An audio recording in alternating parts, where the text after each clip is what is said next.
Bismillahirrahmanirrahim. Assalamualaikum warahmatullahi wabarakatuh. Waalaikumsalam. Alhamdulillahi rabbil alamin.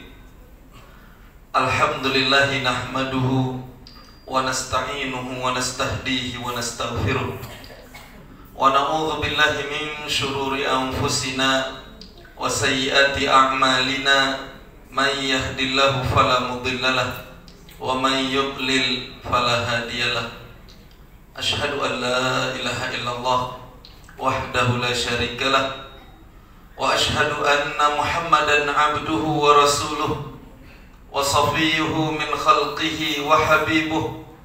Ballaghar risalah wa addal amanah wa nasahal ummah wa kashafallahu bihil ghummah wa tarakana 'alal mahajjatil bayda lailuha kanahariha la yazighu anha illa halik. Allahumma salli wa sallim wa barik ala nabiyyina Muhammadin wa ala alihi wa sahbihi ajma'in. Amma ba'du. Fa ya ikhwatal iman, usikum wa nafsi bi taqwallah faqad fazal muttaqun. Qala Allah Ta'ala, ya ayyuhalladzina amanu taqullaha haqqa tuqatih wa la tamutunna illa wa antum muslimun. Sadaqallahul azim. Ma'asyiral muslimin rahimakumullah. Yang kami hormati Bapak Ketua Masjid Darul Muttaqin yang dimuliakan Allah, yang kami hormati tokoh masyarakat, bapak-bapak, ibu-ibu, alim ulama, orang tua kami, jamaah Masjid Darul Muttaqin, bapak-bapak, ibu-ibu, adik-adik kami, anak-anak kami yang dimuliakan Allah Subhanahu wa Ta'ala. Syukur sama-sama kita panjatkan kehadirat Allah Subhanahu wa Ta'ala dengan mengucapkan alhamdulillahirabbil alamin. Alhamdulillah, tadi disampaikan oleh Bapak Ketua Masjid bahwa kita akan memasuki bulan suci Ramadan. Saat ini kita di penghujung bulan Rajab, sudah masuk tanggal 28, masuk 9 ya. Nah, 29 Rajab ya, tadi malam maghrib tadi. Nah, semoga di penghujung bulan Rajab ini, bulan agung, bulan mulia, Allah angkat derajat kita, Allah muliakan kita, Allah ampuni dosa dan kesalahan kita. Amin ya rabbal alamin. Salawat dan salam kita baca untuk Nabi Muhammad sallallahu alaihi wasallam. Allahumma shalli ala sayyidina Muhammad wa ala ali sayyidina Muhammad. Rasulullah sallallahu alaihi wasallam yang mengajarkan menjadi teladan bagi kita dalam kesabarannya. Rasulullah sallallahu alaihi wasallam yang menjadi teladan bagi kita dalam perjuangannya. Rasulullah sallallahu alaihi wasallam yang menjadi teladan bagi kita dalam pengorbanannya menegakkan kalimat la ilaha illallah Muhammadur Rasulullah. Rasulullah sallallahu alaihi wasallam yang mengajak kita untuk hidup bahagia, selamat di dunia dan selamat di akhirat. Rasulullah sallallahu alaihi wasallam yang menyampaikan kita ini umat terbaik. Kita adalah umat terbaik. Rasulullah sallallahu alaihi wasallam yang membacakan Al-Qur'an surat Ali Imran kepada kita, kuntum khaira ummatin ukhrijat linnas ta'muruna bil ma'rufi wa tanhauna 'anil munkari wa tu'minuna billah. Kalian adalah umat terbaik yang pernah ada di dalam sejarah kehidupan umat manusia. Dalam sejarah kehidupan manusia, kuntum khaira ummah, kalian umat yang terbaik. Ukhrijat linnas, yang pernah ada, ditampakkan, ditampilkan dalam kehidupan manusia. Apa karakternya? Ta'muruna bil ma'ruf, kalian mengajak kepada kebaikan. Maka kita ikhwatal iman, kita ini kan kalau nasihat, saling menasihati kita dalam kebenaran dan kesabaran. Tidak pernah ya ajaran agama kita ini ngajak orang kerusakan, tak pernah. Kita ta'muruna bil ma'ruf, kalian mengajak kepada kebaikan. Wa tanhauna 'anil munkar, kalian mencegah dari kemungkaran. Kalau ada maksiat, kemungkaran, cepatlah cegah, jangan dibiarkan. Ya, kalau ada terjadi yang tidak pantas di tengah masyarakat, haram yang dia lakukan, syubhat yang kita lihat, cegah sebelum nanti azab Allah tuh turun. Kalau kita diamkan, apa kata Rasulullah, sama dengan setan yang dibisu. Hadis, ya, mendiamkan kemungkaran. Wa tu'minuna billah, dan kalian beriman kepada Allah. Amar ma'ruf nahi mungkar, beriman pada Allah. Masya Allah. Semoga kita menjadi umat yang terbaik, amin. Warga kita, jamaah kita ini menjadi umat Islam yang terbaik, amin. Amin ya rabbal alamin. Ma'asyiral muslimin rahimakumullah, Allahumma salli ala sayyidina Muhammad wa ala ali sayyidina Muhammad. Perjalanan Isra dan Mi'raj Nabi Muhammad SAW. Ini sebelumnya, ini langsung aja. Tak kenal maka ta'aruf, ya. Tak kenal maka kenalan, ya. Nama saya Ahmad Tarmizi, tadi disampaikan. Ahmad Tarmizi lengkapnya, kalau di apa tuh musim Pak Ketua tadi musim pemilu nih kan. Nah, kalau di spanduk tuh lengkapnya Haji Ahmad Tarmizi LCMA. Haji Ahmad Tarmizi LCMA. LC itu apa, Bu? Lagi cemas. LCMA gelar, ya. Saya lahir di Pekanbaru, masih muda, Pak. Ya, kalau melihat wajah orang-orang tua saya di sini, berarti jauh, saya anak-anak masih. Saya kelahiran tahun 1982. Lahir di Pekanbaru, daerah Bambu Kuning, Tenayan, Bambu Kuning. Dulu desanya, kelurahannya Rejosari. Sekarang mekar Bambu Kuning. Ada jalan angkatan 66, SMK Zamrat. Disitulah saya lahir. Ya, saya SD di Pekanbaru, di Kecamatan 50, Sisingamangaraja Ujung, SD Pak Arab, Gunung Kelut, SD di situ. Tamat SD saya, kemudian Sanawiyah dan Aliyahnya di Ponorogo, tepatnya Desa Ngabar, Ponorogo, Jawa Timur. Pesantren namanya Wali Songo. Tamat tahun 2000. Ya, tamat dari Aliyah, dapat beasiswa ke Mesir. Adik kelas Ustadz Abdul Somad 2 tahun. Ustadz Abdul Somad itu kakak kelas saya 2 tahun. Dulu pas di Mesir, kami tidak nyangka beliau jadi terkenal macam nih. Payah ketemu sekarang. Dulu kita kan orang Riau itu di Mesir zaman saya itu 56 orang cuma. Senior kita ada Ustadz Misran, ada siapa? Almarhum Ustadz Sabrudin Sa'an. Ya, sedikit ya orang Riau itu di Mesir waktu itu. Ya, dan Ustadz Abdul Somad ya sama dengan kita, tidak nyangka juga akan jadi orang terkenal. Allahu Akbar, berkah beliau. Nah, saya di Mesir kuliah S1 dan S2 jurusan hadis. Karena sampai S2 maka belajarnya lamanya 15 tahun. Ya, saya belajar di Mesir itu 15 tahun. Ada yang bertanya jamaah, Pak Ustadz kok lama kali kuliah di Mesir tuh S2? Saya bilang cobalah. Memang lama. Saya sudah mencoba saya. Tidak bisa cepat. Tamat dari Mesir tahun 2016, saya pulang ke Pekanbaru 2016. Saya kerja di UIR, Universitas Islam Riau. Rumah saya pun di dalam kampus UIR waktu itu. Ya, di FKIP Gedung C, dekat situ ada rumah yayasan di Marpoyan, Bukit Raya, ya, UIR. Tahun 2020 saya keluar dari UIR karena saya diamanahkan jadi ketua partai, ya, ketua PKS Provinsi Riau. Jadi saya ketua PKS Provinsi Riau mulai akhir 2020 sampai sekarang. Semoga Allah mudahkan urusan kita, amin.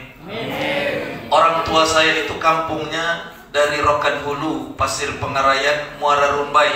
Ya, itu orang tua saya dari Rokan Hulu, dua-duanya, almarhum ayah saya dan ibu saya dari Muara Rumbai, dan saya menikah istri dari Jawa Barat, orang Sukabumi.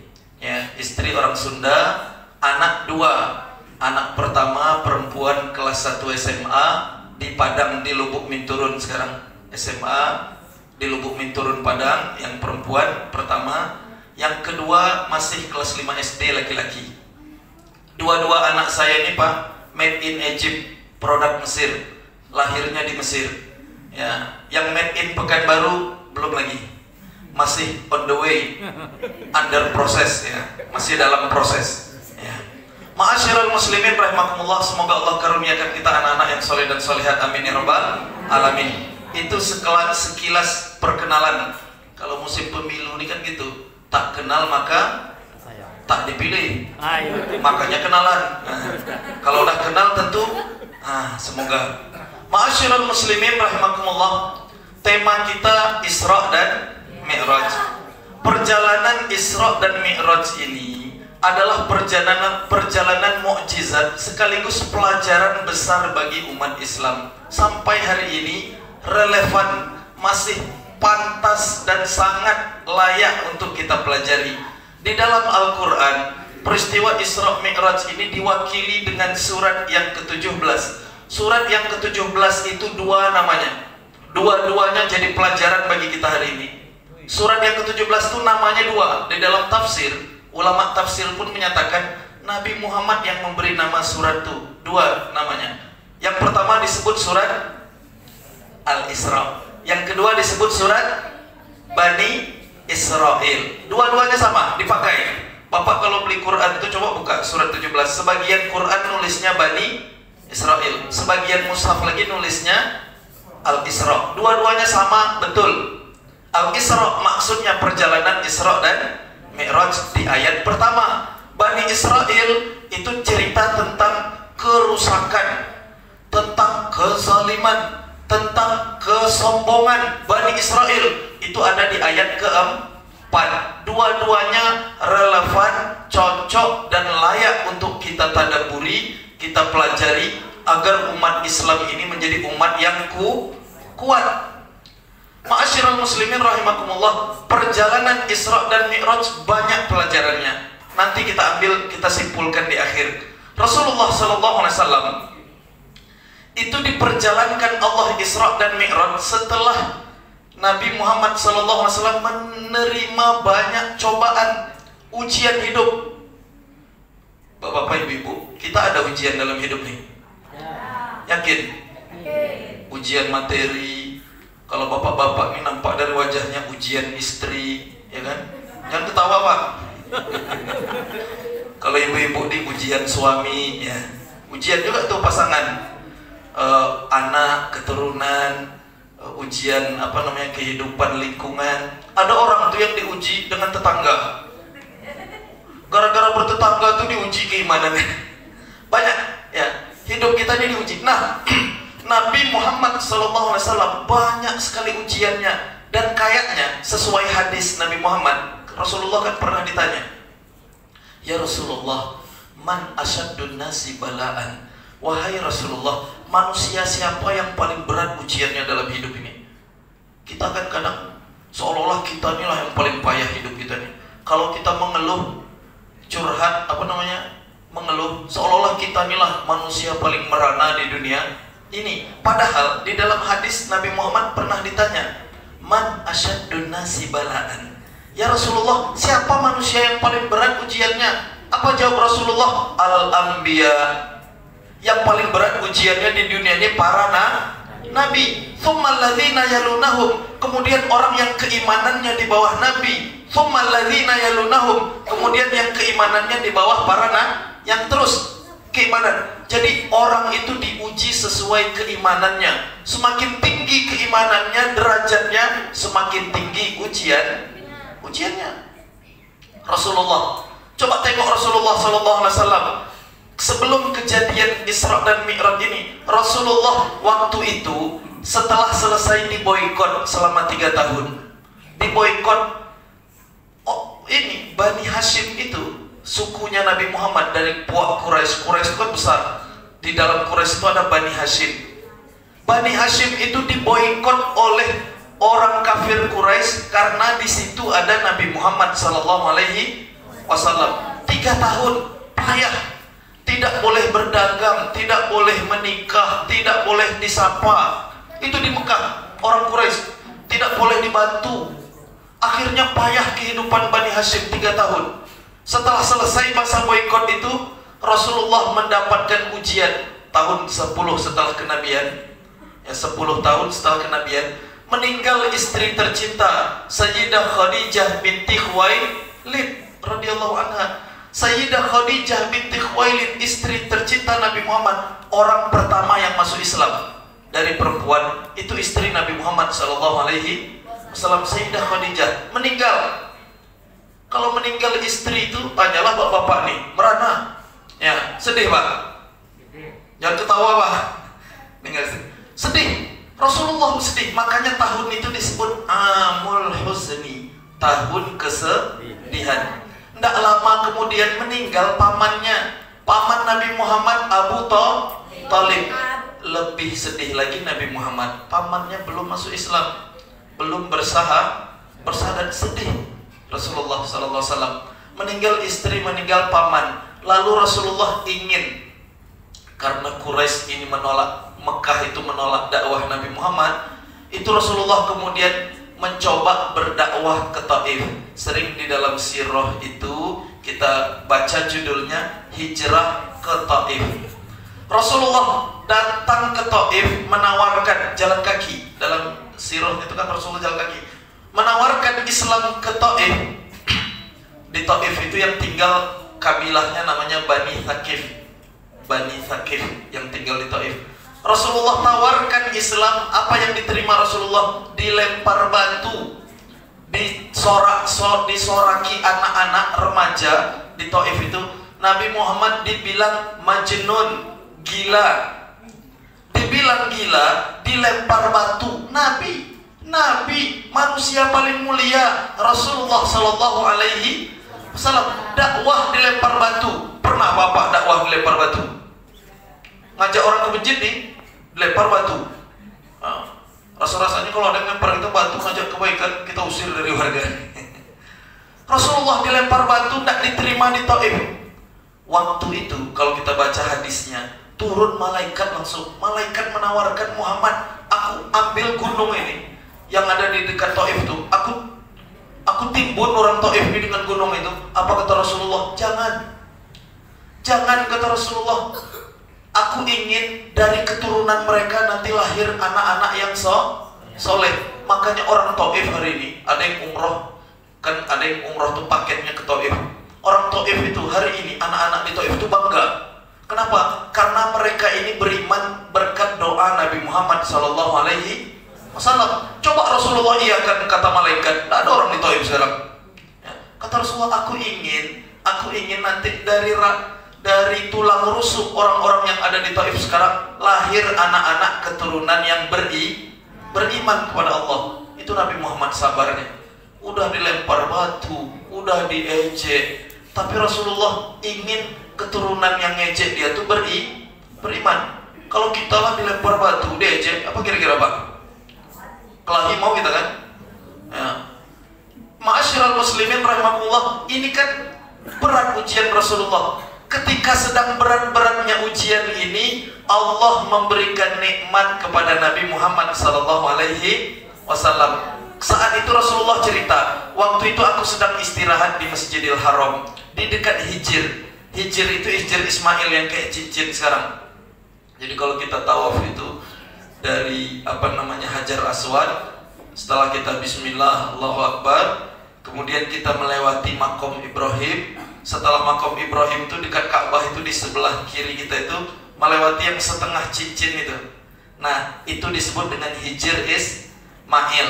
Ketika Rasulullah sedang berbaring di dekat Ka'bah Hijr Ismail sebelum hijrah nih, sekitar tahun 10 atau 11 setelah kenabian, datanglah Jibril, malaikat Jibril dengan 2 orang malaikat, 3 orang malaikat.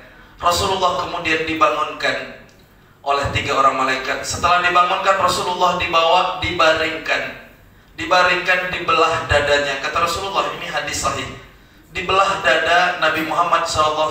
Kalau di dalam hadis itu dari ujung leher ini sampai pusar. Dibelah dada Nabi Muhammad SAW, dikeluarkan hatinya.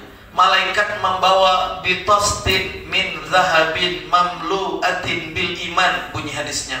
Malaikat membawa ember tostin dari emas yang isinya air zam-zam penuh dengan keimanan. Dibasuh hati Nabi Muhammad SAW. Setelah dibasuh kemudian uida, dikembalikan seperti semula. Lalu Rasulullah oleh malaikat Jibril dibawa naik kendaraan yang disebut buraq. Kendaraan yang disebut buraq berwarna putih, kata Rasulullah. Ketika Rasulullah naik buraq itu, apa komentar Rasulullah dalam hadisnya?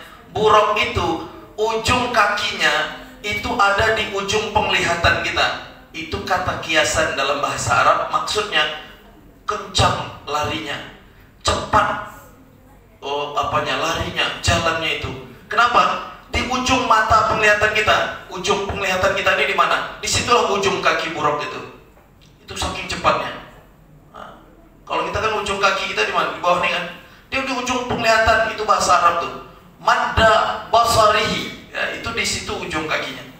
Buraq diperjalankan Rasulullah minal masjidil harami ilal masjidil aqsa. Sampai Rasulullah di Masjid Al-Aqsa, Rasulullah menambatkan buraqnya di dinding di mana seluruh nabi menambatkan hewan tunggangannya di situ atau buraqnya di situ. Maka di Masjid Al-Aqsa itu ada dinding yang dulu disebut dengan Haid al-Buraq, dinding buraq. Dinding buraq itu masih ada atau enggak sekarang? Pak, Bu, di Masjid Al-Aqsa di Palestina, Yerusalem, Al-Quds ada dinding namanya dinding buraq. Hari ini mana dinding itu? Hari ini dinding itu diganti sama penjajah Zionis Yahudi. Diganti nama, dibuat ibadah baru. Orang-orang Yahudi penjajah. Dulu dinding itu disebut dengan dinding buraq sampai tahun 1967. Sampai berapa? 1967. Masjid Al-Aqsa itu berhasil dijajah Zionis Yahudi tahun 1967 setelah perang 7 hari itu. Perang yang kalah 3 negara, Mesir, Jordan, Syria. Itu dinding buraq yang sebelumnya orang Zionis Yahudi itu buat, pendeta-pendetanya disuruh mengarang ibadah baru. Jadi mulai tahun 67 ada ibadah baru dalam agama Yahudi, yaitu meratap. Apa namanya? Meratap itu ibadah. Meratap. Tembok buraq itu mereka ganti namanya dengan tembok ratapan sampai hari ini. Tapi baru ada tembok ratapan itu tahun 67. Sebelumnya umat Islam, sebelum dijajah, umat Islam menyebutnya tembok buraq. Begitu orang Yahudi itu ingin menghilangkan sejarah umat Islam, biar kita tidak tahu. Jadi kalau ditanya anak-anak kita sekarang, mana tembok buraq di Masjid Al-Aqsa? Banyak tidak tahu. Karena orang Yahudi menjajah itu sekaligus merubah wawasan sejarah itu. Jadi kalau kita tidak baca tahun sebelum tahun 67, tidak dapat kita. Tapi dalam sejarah Islam, zaman Umar bin Khattab sampai ini, tembok buraq itu masih ada. Apalagi kita baca hadis Isra dan Mi'raj, Rasulullah menambatkan buraqnya di dekat tembok buraq hari ini, tembok ratapan itu. Kemudian Rasulullah didaulat menjadi imam para nabi. Pak, Bu, berapa jumlah nabi dan rasul? Kalau dalam ininya kan 25 nabi dan rasul, tapi jumlahnya banyak. Ya, jumlah nabi dan rasul itu banyak. Ya, 300.000 lebih kalau dalam hadis itu gitu kan. Banyak jumlah nabi dan rasul. Dan Nabi Muhammad SAW didaulat menjadi imam. Apa tandanya itu? Adakah isyarat dalam itu? Rasulullah diminta menjadi imam sholat para nabi dan rasul. Setelah Rasulullah menjadi imam para nabi dan rasul di Masjid Al-Aqsa, Rasulullah SAW dibawa malaikat Jibril naik ke langit. Itu yang disebut Mi'raj. Kalau dalam bahasa Arab kan aroja, ya'ruju, itu artinya naik. Ya, Mi'raj artinya naik dari Masjidil Aqsa ke langit. Langit itu dalam hadis Isra dan Mi'raj kita baca ternyata ada 7 tingkatan.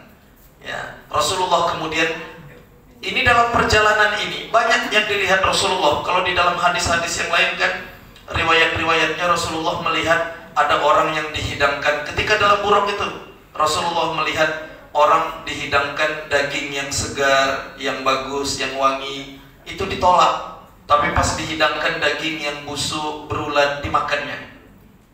Terus ada lagi Rasulullah melihat mencium bau yang wangi. Ternyata bau wangi itu bau ruh ya, dari seorang pejuang perempuan ya, tukang sisirnya anak Fir'aun. Kemudian Rasulullah melihat orang yang memotong-motong lidahnya. Banyak dalam perjalanan itu Rasulullah melihat dan diterangkan oleh malaikat Jibril. Sampai Rasulullah di langit dunia atau langit pertama, malaikat Jibril ditanya oleh malaikat dan kemudian dipersilahkan. Rasulullah ketemu dengan Nabi Adam. Apa kata Nabi Adam dalam hadisnya? Marhaban bil ibni salih wan nabiyyi salih. Kata Nabi Adam, selamat datang anak yang soleh dan Nabi yang soleh. Lalu Rasulullah ketika bertemu dengan Nabi Adam, Rasulullah didoakan oleh Nabi Adam. Rasulullah melihat Nabi Adam itu di kedua sisinya ada arwah, ruh dari keturunan Nabi Adam, ruh manusia ini. Ketika Nabi Adam melihat ke sebelah kanannya, ruh di sebelah kanannya, Nabi Adam tersenyum. Itu hadisnya. Ketika Nabi Adam melihat ke sebelah kirinya, ruh sebelah kirinya di belakangnya, Nabi Adam menangis. Rasulullah bertanya, diterangkan oleh malaikat Jibril, di sebelah kanan itu adalah ruh penghuni surga. Nabi Adam melihat anak keturunannya masuk surga, bahagia dia. Ketika Nabi Adam melihat anak keturunannya masuk neraka, penghuni neraka, Nabi Adam bersedih. Lalu Rasulullah dibawa naik ke langit kedua. Di langit kedua Rasulullah bertemu dengan Nabi Yahya dan Nabi Isa. Rasulullah disalami, disambut marhaban bil akhis salih wan nabiyyi salih. Lalu mereka mendoakan Nabi Muhammad SAW. Rasulullah kemudian dibawa mirip ke langit ketiga. Di langit ketiga Rasulullah bertemu dengan Nabi Yusuf. Ketemu dengan Nabi Yusuf, ada komentar Nabi Muhammad SAW. Apa komentar Nabi Muhammad tentang Nabi Yusuf? Wa qad utiya syatrul hasan, kata Rasulullah. Nabi Yusuf itu, kata Nabi Muhammad ketemu di langit ketiga nih. Wa qad utiya syatrul hasan. Nabi Yusuf itu diberi setengah ketampanan dunia. Setengah ketampanan dunia. Jadi kalau tampan ganteng itu, ketampanan itu 100% satu full penuh. Itu setengahnya diambil Nabi Yusuf, setengah lagi kita bagi-bagi, Pak. Bukan kita aja, mulai dari zaman Nabi Adam sampai manusia yang belum lahir, manusia terakhir, kita bagi-bagi. Jadi kalau ada bapak-bapak ini berkaca di cermin, agak kecewa melihat hasil cermin itu, jangan terlalu bersedih. Kenapa? Setengahnya saja diambil Nabi Yusuf. Tapi Nabi Yusuf yang ganteng itu bukannya ringan ujiannya, berat. Jadi orang ganteng itu, Pak, Bu, berat ujiannya. Coba baca Al-Quran, surat Yusuf. Nabi Yusuf itu masuk penjara karena apa? Karena ganteng. Kayaknya dalam sejarah kehidupan manusia nih, orang masuk penjara karena ganteng itu jarang. Mungkin Nabi Yusuf sendirilah. Itu, Pak. Karena saking ganteng. Kenapa kok bisa masuk penjara? Baca cerita Nabi Yusuf. Ketika Nabi Yusuf kena fitnah karena ganteng, pertama ibu angkatnya suka. Suka. Oke, sudah terjadi dan dirahasiakan. Tidak boleh ada yang tahu kasus itu. Tapi kan perempuan Mesir ini tak tahu. Wa qala niswatun fil madinati imra'atil azizi turawidu fataha an nafsihi qad syaghafaha hubba inna lanaroha. Itu ya, perempuan Mesir itu tahu. Jadi di Mesir itu ada istilah jatuh jarum ke lantai itu satu kota bisa mendengar. Itu anekdot di Mesir. Di Mesir itu ada anekdot, ini mulai zaman Fir'aun nih anekdotnya. Jarum jatuh ke lantai. Bisa Bapak dengar jarum jatuh ke lantai? Jatuh jarum ke lantai, satu Mesir dengar. Itu sampai hari ini masih kayak gitu, karena negeri intelijen ya. Jadi Mesir itu kata orang negeri jasus, negeri mata-mata dan negeri intelijen. Jadi kalau kita duduk itu sembarang cerita, ada yang bilang, hati-hati, dinding bisa dengar. Saking takutnya, emang negeri militer, salah-salah cerita ditangkap ya.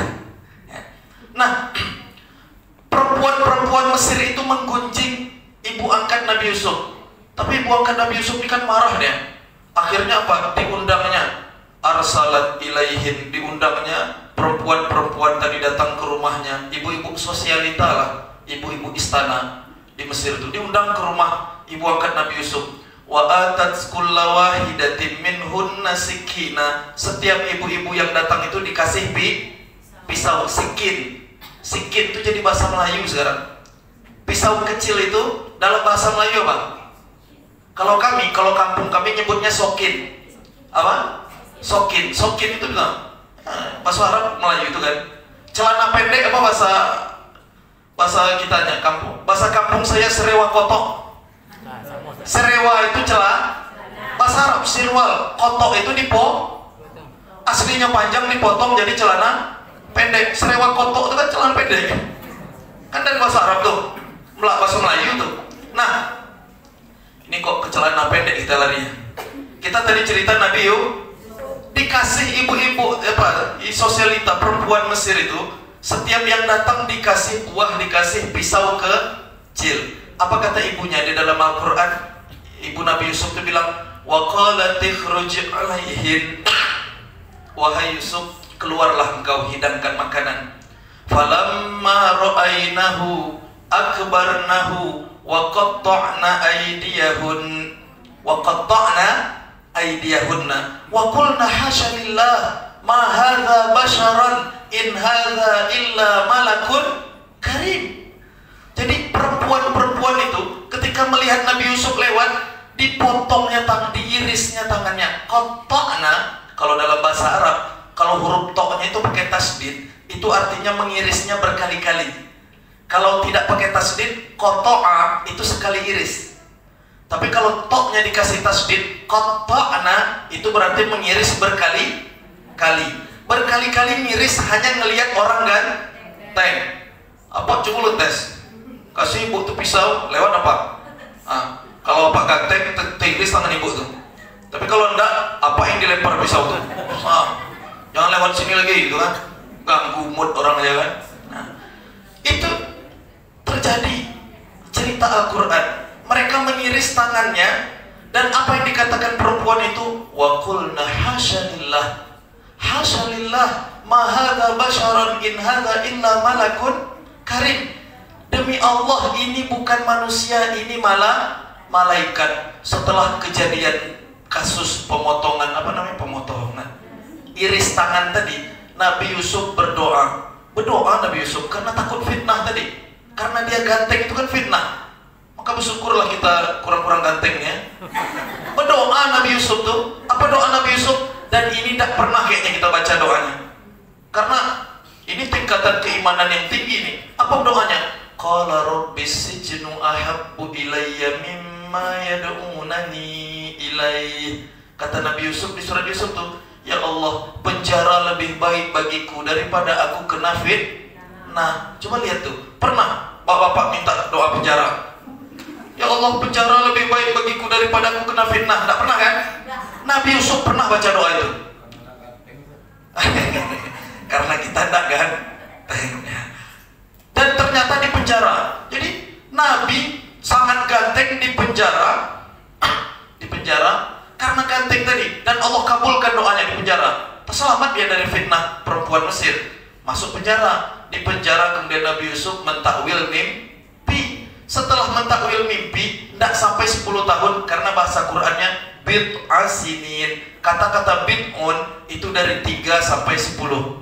Jadi ulama tafsir mengatakan hampir 10 tahun Nabi Yusuf di penjara. 10 tahun di penjara karena ganteng, menghindari fitnah. keluar dari penjara, tapi orang ganteng itu pula masuk penjara karena ganteng, keluar dari penjara langsung jadi menteri. Nabi Yusuf keluar dari penjara jadi menteri karena mentakwil mimpi raja. Raja mimpi, Nabi Yusuf yang mengartikannya. Akhirnya Nabi Yusuf diangkat jadi menteri. Jadi menteri 7 tahun musim subur, 7 tahun musim kemarau. 14 tahun setelah jadi menteri, datang saudaranya dari Palestina yang mencampakkan dia dulu ke dalam sumur. Itu kan udah tua berarti.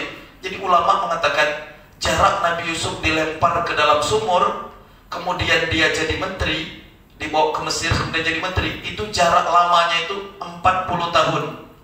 Berapa lama? 40 tahun. Ayahnya berarti Nabi Yakub berpisah dengan anaknya yang dilempar ke dalam sumur. Kemudian Nabi Yakub bertemu dengan anaknya lagi. Nabi Yusuf sudah jadi menteri di Mesir 40 tahun. Pak, 40 tahun itu tidak sebentar. Pisah dengan anak kandung 40 tahun lama atau sebentar? Itulah kesabaran ujian para nabi. Itulah ujian Nabi Yakub dan anaknya Nabi Yusuf. Kalau kita, tapi Nabi Yakub itu kan tidak pernah putus asa dia. Apa kata dia sama anaknya? Latai asumir rahmatillah. Jangan pernah putus asa dari rahmat Allah. Itu pelajaran juga bagi kita. Kalau Nabi Yakub 40 tahun sabar, diuji Allah, sabar tetap taat, kita juga harus begitu. Jangan pernah putus asa. Setiap 5 tahun mengeluh putus asa, enggak. Semangat terus, takbir, Allahu Akbar. Ya, 40 tahun itu berapa kali pemilu, Pak? 8. Sabar kan? Sabarlah. Ya. Ma'asyiral muslimin rahimakumullah. Maksudnya sabar di atas kebenaran. Jangan pernah putus asa. Kadang ada orang putus asa. Deh, kalau kayak gini lawan kita habis, orang duitnya banyak, main duit. Nggak duit yang ngatur negeri ini dong. Yang ngatur dunia ini Allah. Yang penting kita berusaha. Kadang kita nggak berusaha, akhirnya putus asa. Tengok orang duit seluruhan akhirnya putus asa. Ingatkan, weh haram, bilang kan jelas. Ingatkan aja lah, yang main duit haram, ya kan? Sogok-sogok haram. Suap menyuap baru boleh. Itu pun suami orang tua dengan suap menyuap lah. Tapi kalau sogok menyogok jangan. Kan ada orang ceramah tuh, suap haram. Kalau suami istri pun haram, suap lah. Ma'asyiral muslimin rahimakumullah. Di langit ketiga Rasulullah ketemu Nabi Yusuf. Naik ke langit keempat Rasulullah ketemu dengan Nabi Idris. Naik ke langit kelima di bawah malaikat Jibril Rasulullah ketemu dengan Nabi Harun. Naik ke langit keenam Rasulullah ketemu dengan Nabi Musa alaihis salam. Ketika ketemu Nabi Musa, nangis Nabi Musa. Sampai bertanya Rasulullah, kenapa Nabi Musa nangis? Mayu bekika, kenapa kau menangis Nabi Musa? Apa kata Nabi Musa? Ada seorang anak muda diutus setelahku, tapi aku sedih karena umatnya lebih banyak masuk surga daripada umatku, kata Nabi Musa. Bani Israel dengan kita umat Islam, nanti yang banyak di surga umat Islam. Itu kabar gembira tuh dari Nabi Musa yang bilang. Maka Rasulullah meriwayatkan ketika Rasulullah ceritakan ini pertemuan dengan Nabi Musa, itu Nabi Musa yang bilang, Khulam, kata Nabi Musa, bu'itha ba'di, seorang anak muda yang diutus setelahku, tetapi umatnya masuk surga lebih banyak dari umatku. Semoga kita semua masuk surga, amin. Semoga kita masuk surga, amin ya rabbal alamin. Rasulullah kemudian dibawa naik ke langit ke-7.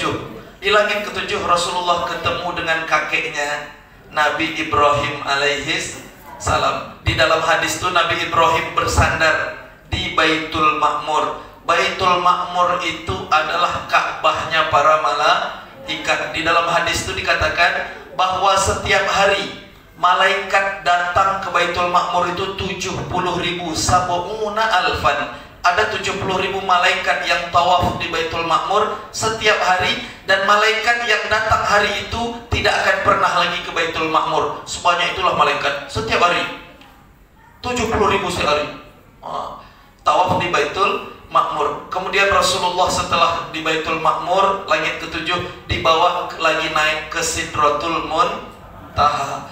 Di Sidratul Muntaha lah Rasulullah SAW, sebagaimana diceritakan di surat apa itu?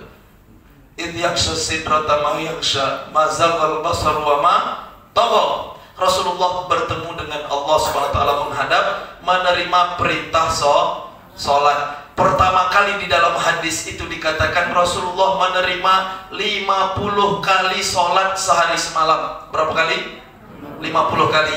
Rasulullah bawa perintah itu sampai di langit ke-6, diberhentikan sama Nabi Musa. Apa yang diperintahkan Allah? Kata Nabi Musa, sholat berapa kali? 50 kali sehari semalam. Pulang, kata Nabi Musa, minta keringanan. Aku sudah pernah mencoba Bani Israel tuh payah, tidak akan kuat, minta keringanan. Itulah gunanya orang yang punya pengalaman, yang sudah tua itu memberi nasihat. Karena yang punya pengalaman ini kan orang yang sudah cukup makan asam garam tuh asin loh. Asam garam tuh disebutnya. Ya, yang sudah banyak pengalaman itu yang memberi nasihat. Nabi Musa kan tulus. Pulang minta keringanan. Datang Rasulullah minta keringanan. Dalam hadis diringankan 10 jadi 40. Ketemu lagi Nabi Musa. Kata Nabi Musa, minta keringanan, payah. Diturunkan lagi 30 sampai bolak-balik Rasulullah dapat 5 kali sehari semalam. Itu ada dalam hadis. Memang bolak-balik. Dan setelah 5 tadi Nabi Musa masih bilang, "Tidak akan sanggup umatmu," kata Nabi Musa. "Umatku saja sekali seminggu cuma setiap hari Sabtu," kata Nabi Musa. Setiap hari Sabtu itu pun banyak yang tidak taat. Kan ada ceritanya dalam surat Al-Baqarah ya. Ketika umat surat apa itu tentang hari Sabtu itu, ternyata hari Sabtu itu di umat Nabi Musa, Bani Israel, ikan tuh keluar banyak hari Sabtu di Laut Merah, ikan. Sedangkan ibadah Bani Israel hari Sabtu. Jadi banyak orang Bani Israel ini pura-pura tidak izin, dia nggak mau ibadah, pergi dia ngambil ikan. Akhirnya dikutuk Allah. Itu di Al-Quran. Allah mengutuk yang tidak datang ke ibadah tadi menjadi kera. Kirodatan khasiin, bahasa Al-Qurannya. Kirodatan khasiin. Kirodah itu jamak dari kirdun, beruk. Jadi Bani Israel ini pernah dikutuk yang tidak taat, tidak mau ibadah jadi beruk. Itu sekali seminggu. Tidak mau dia sholat sekali seminggu jadi beruk. Ada yang tidak mau sholat sini? Jangan. Jadi 5 kali sehari semalam. Apa kata Rasulullah ketika Nabi Musa minta keringanan lagi? Apa kata Rasulullah? Allah telah meringankan beban sholat. Istahyaitu Rabbi, aku malu kepada Allah. Tapi ingat, 5 sholat sehari semalam ini itu pahalanya lebih dari 50 kali. Itu pahala sholat. Sholat sendiri dengan sholat jamaah aja udah beda tuh. Sholat sendiri pahala 1, sholat berjamaah 27.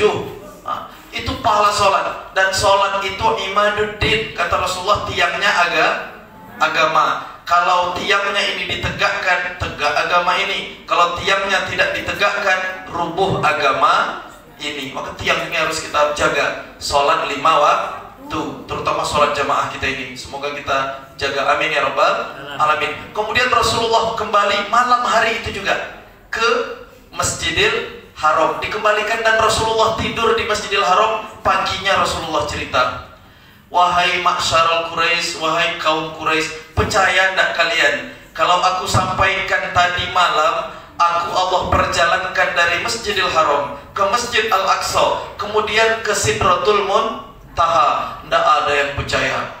Disitulah tambah yang imannya ragu. Ini dalam sirah dikatakan ada orang yang sudah Islam jadi murtad karena mengira Rasulullah bohong. Ada seorang sahabat ditanya Abu Bakar Siddiq, "Wahai Abu Bakar, sahabatmu ngaku dia tadi malam ke Masjidil Aqsa, lalu dia ngaku naik ke langit, pulang juga malam itu, percaya enggak kau?" Apa kata Abu Bakar depan orang Quraisy itu? "Kalau memang Rasulullah yang mengatakan, aku percaya. Dan jangankan itu, lebih dari itu aku percaya," kata Abu Bakar. Apa yang lebih dari itu? Rasulullah kan pernah menceritakan turunnya wahyu malaikat Jibril ke gua Hira. "Iqra bismi rabbikal ladzi khalaq." Dari situ aja aku udah percaya, kata Abu Bakar. Kan Malaikat itu kan tidak nampak sama semua orang. Malaikat datang bawa wahyu, itu saja sudah keimanan. Bapak-bapak pernah ketemu Nabi Muhammad sallallahu alaihi wasallam? Ada yang pernah ketemu? Bapak-bapak beriman enggak? Percaya enggak dengan Nabi Muhammad? Nah, itu dia. Kita yakin dengan Nabi Muhammad, percaya, bahkan kita sayang, cinta dengan Nabi Muhammad walaupun kita tidak pernah ketemu. Itulah keimanan. Jadi kadang orang nih di dunia ini materi aja dilihat, sesuatu yang nampak, sesuatu yang kaya, ya kan orang ini suka memuliakan orang kaya. Kalau rumahnya megah, mobilnya mewah, istrinya berlimpah, orang kan kadang hormat. Oh kaya apa tuh, pagarnya tinggi, ya kan? Padahal standar kemuliaan bukan itu. Manusia ini kan cenderung melihat, bahkan kan orang Quraisy itu pernah bilang, kenapa kok yang jadi nabi itu manusia kayak Muhammad? Kenapa bukan malaikat yang apa begitu? Wah, itulah orang-orang tuh suka materi yang bisa dilihat, itu standar kemuliaan. Tapi dalam Islam, inna akramakum indallahi atqakum. Yang paling mulia di antara kita ini bukan kaya, bukan jabatan, bukan kepala dinas, bukan gubernur, bukan anggota dewan, bukan presiden. Yang paling mulia di antara kita di sisi Allah atqakum. Ada orang tidak terkenal ya, tapi Rasulullah belum ketemu dengan Rasulullah orang ini. Tapi kata Rasulullah, ada orang nanti datang ke Madinah ini, dia dari desa namanya Qoron, desanya Qoron, dari Yaman sana. Orang itu kalau datang nanti ke Madinah, minta doa sama dia, doanya makbul, kata Rasulullah.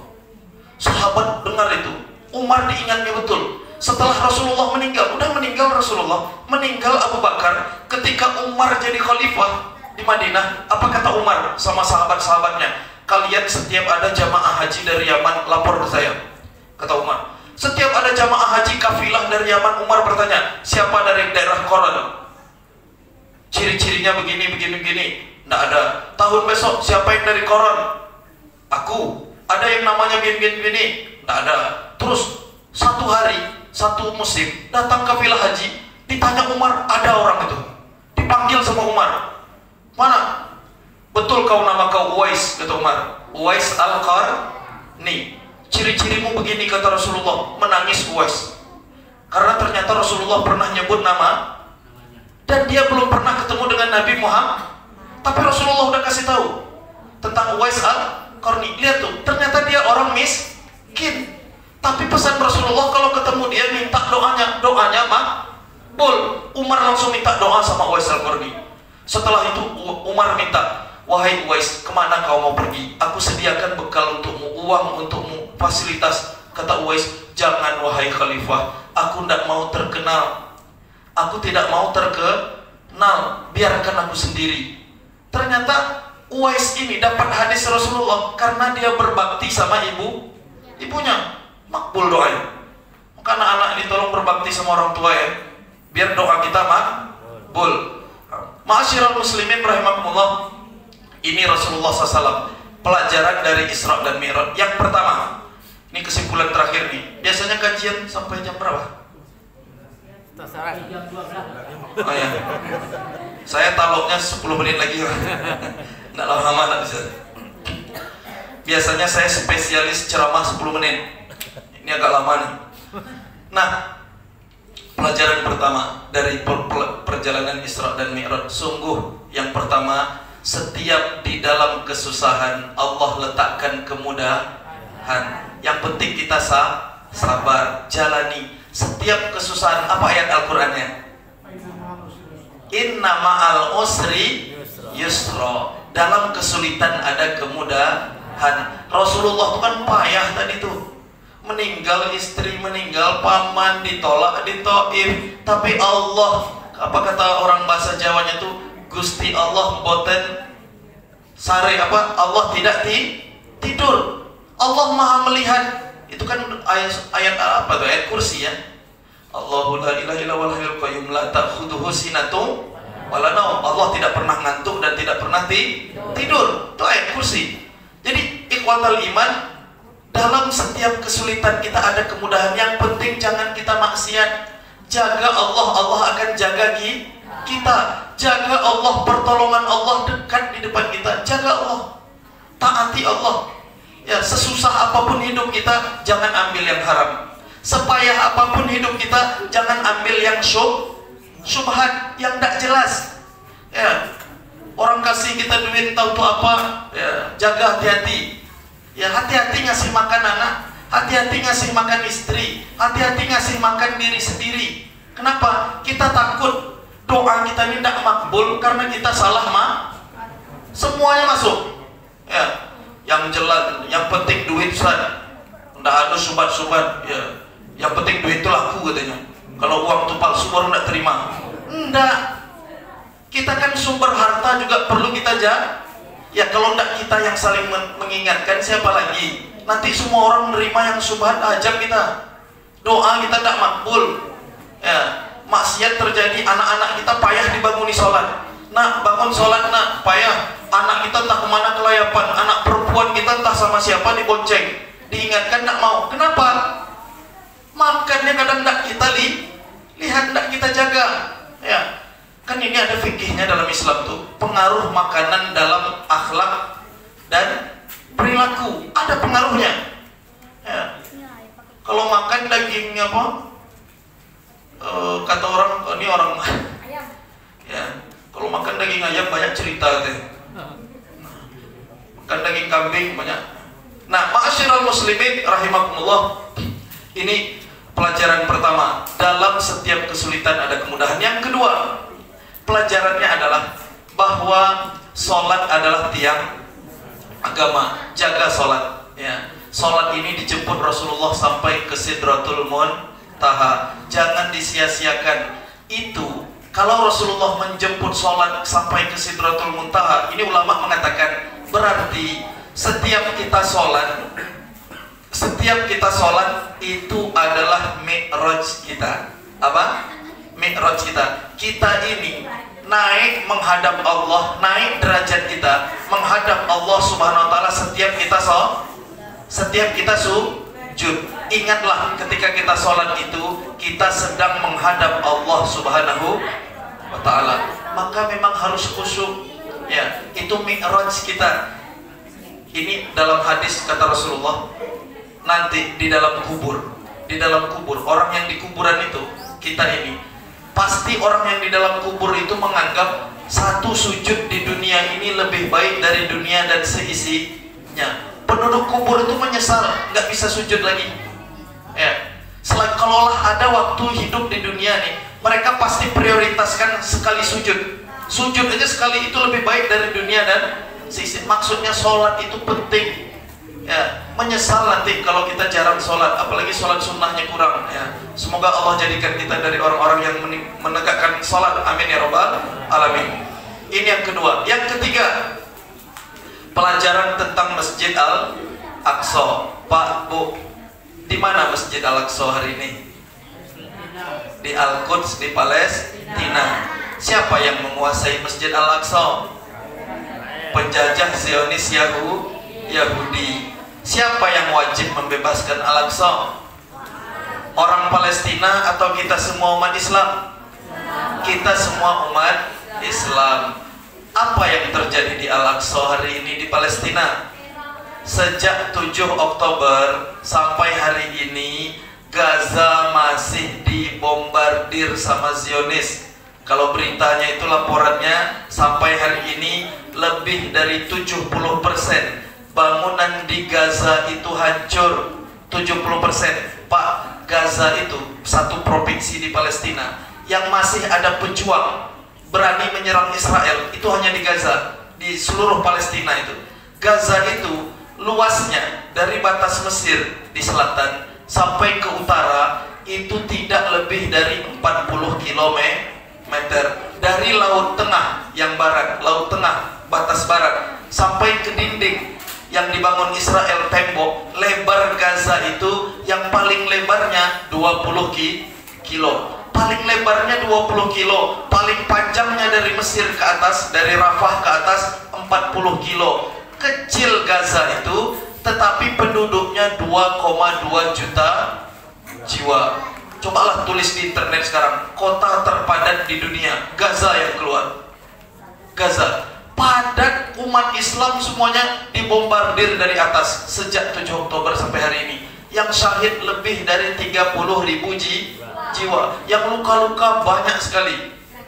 Ya, ma'asyiral muslimin rahimakumullah, siapa yang membantu mereka adalah kita, tugas kita umat Islam.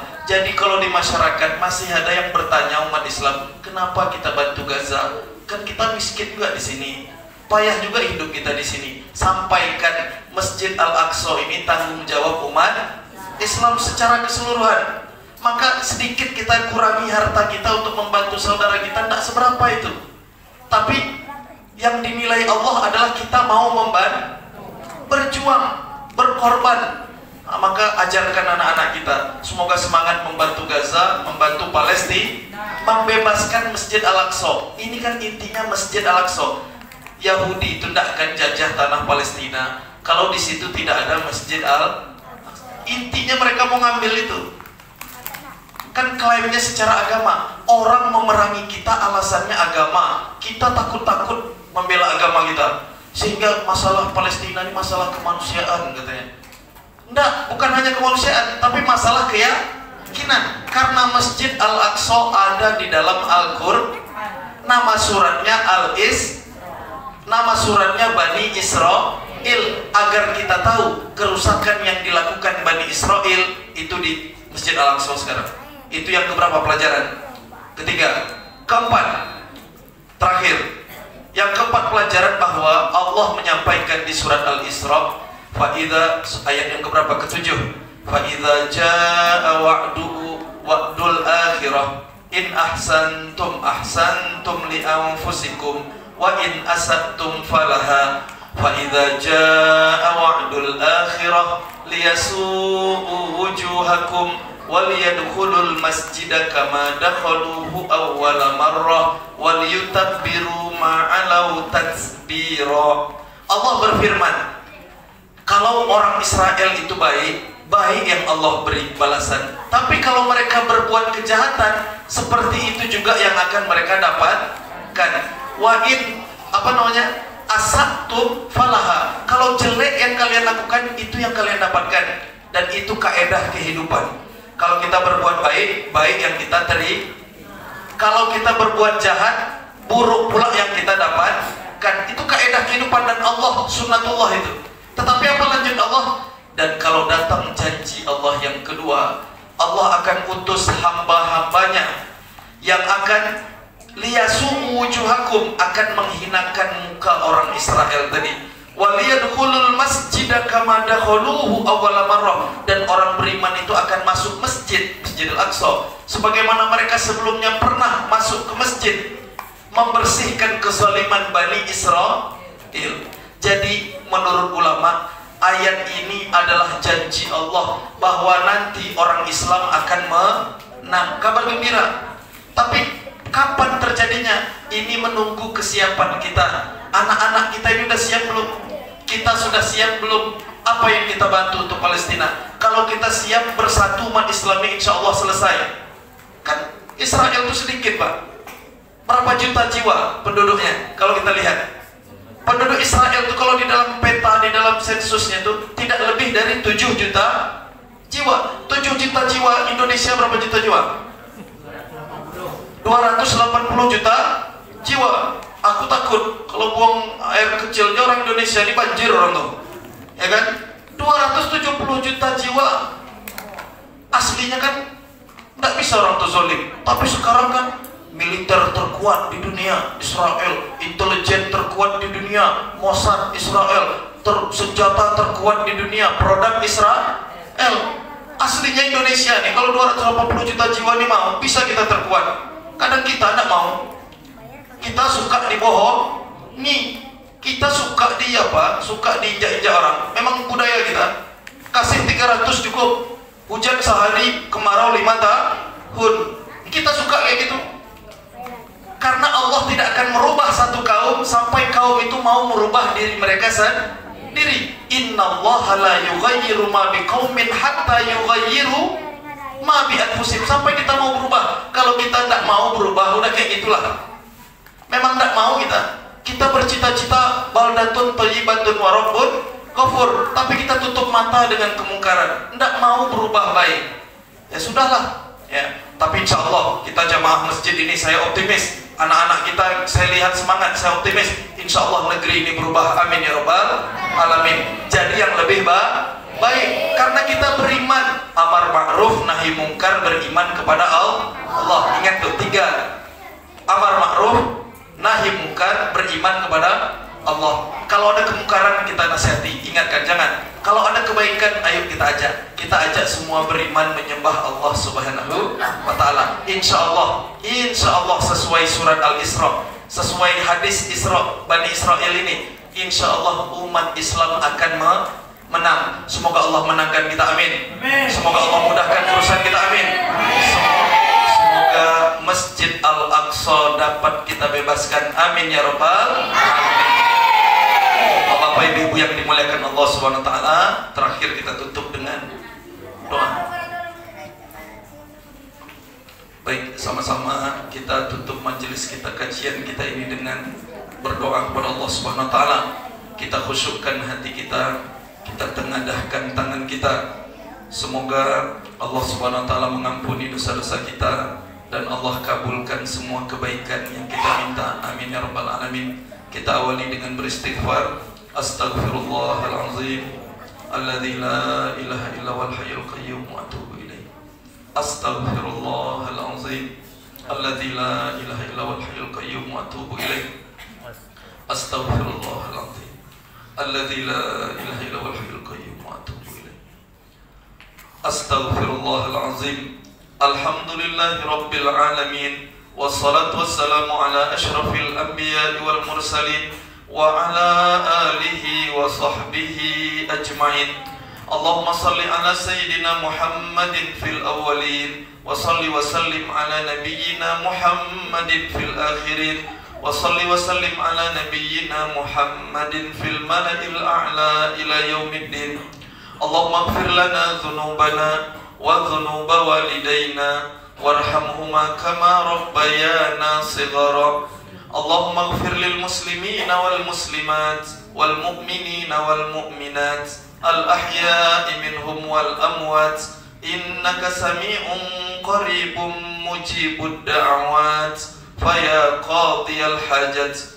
Allahumma inna nas'aluka khairal mas'alah wa khairal du'a wa khairan najah wa khairal ilmi wa khairal amal wa khairal thawabi wa khairal hayati wa khairal mamat. Allahumma thabbitna wa thaqqil mawazinana wa haqqiq imanana warfa' darajatina waghfir khati'atina wa nas'aluka al-'ula minal jannah wa nas'aluka al-'ula minal jannah. Rabbana la tuzigh qulubana ba'da idh hadaitana wa hab lana min ladunka rahmah innaka antal wahhab. Allahumma inna na'udzu bika min jahdil bala wa darakis syaqa wa su'il qada wa syamatatil a'da. Allahumma ya Jabbar ya Qahhar ya Hayyu ya Qayyum ya Hannan ya Mannan ya Dzal Jalali wal Ikram. Allahumma ansur ikhwanana al-mujahidina fi Filastin. Allahumma ansuril muslimina fi Filastin. Allahumma ansur ikhwanana al-muslimina fi Gaza. Allahumma ansuril muslimina fi Gaza. Allahumma alayka bil yahudil ghasibin a'da'aka a'da'ad-din. Allahumma shattit shamlahum. Allahumma farriq jam'ahum. Allahumma zalzilil arda min tahti aqdamihim ya arhamar rahimin.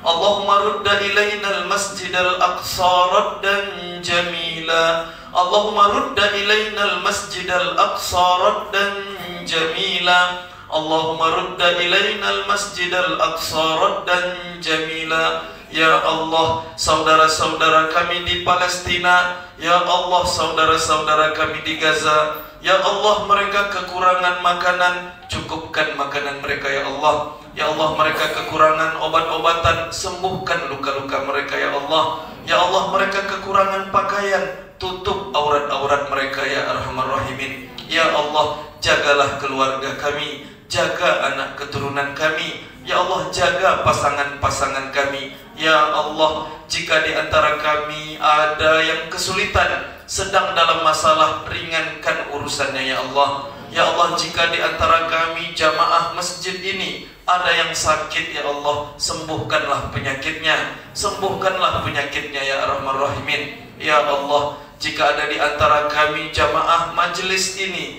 yang memiliki hutang ya Allah, lunaskan dan tunaikan hutangnya ya Arhamar Rahimin. Ya Allah, jaga anak-anak laki-laki kami. Ya Allah, jaga anak-anak perempuan kami, remaja-remaja kami ya Allah. Ya Allah, jauhkan mereka dari fitnah. Ya Allah, jauhkan mereka dari fitnah. Tutup aurat-aurat mereka ya Arhamar Rahimin. Rabbana atina fid dunya hasanah wa fil akhirati hasanah wa qina adzabannar. Wa sallallahu ala sayyidina Muhammad. Subhanakallahumma wa tahiyyatuhum fiha salam. Wa akhiru da'wana anil hamdulillahi rabbil alamin. Taqabbalallahu minkum minna minkum taqabbal ya karim. Mohon maaf atas khilaf dan salah. Wassalamualaikum warahmatullahi wabarakatuh.